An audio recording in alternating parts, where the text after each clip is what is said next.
pasok ng 2014 para kay Camille Prats dahil bukod sa bago niyang Kapuso soap, maganda rin ang takbo ng kanyang love life. Going strong daw kasi ngayon si Camille at ang boyfriend niyang negosyante. May chika si Lar Santiago. Masaya raw si Camille Prats sa kasalukuyang estado ng kanyang buhay. Aminado naman si Camille na ang nagpapasaya sa kanya ay ang non-showbiz boyfriend niyang si JJ Ambao na isang negosyante. Ayaw nang magbigay ni Camille ng detalye kung paano nabuo ang pagtitinginan nila ni JJ.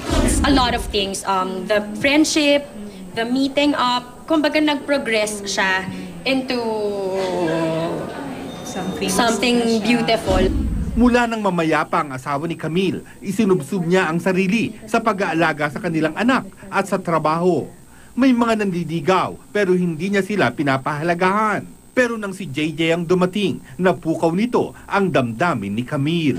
Siya siguro yung nakitaan ko ng so much sincerity, and I really felt that he really wanted to be a part of my life. And not only my life, but also my son's life. Wala raw mahihiling pa si Camille ngayon dahil bukod sa masayang love life, happy rin siya sa kanyang career. Magte-taping na siya ng bagong soap para sa GMA, ang The Borrowed Wife. When they said na the title is The Borrowed Wife, nung narinig ko yung title, parang ako mismo, na-intriga ako na, bakit borrowed? Di ba yun yung una mong question when you first hear it? Lar Santiago, updated sa showbiz sa Penang.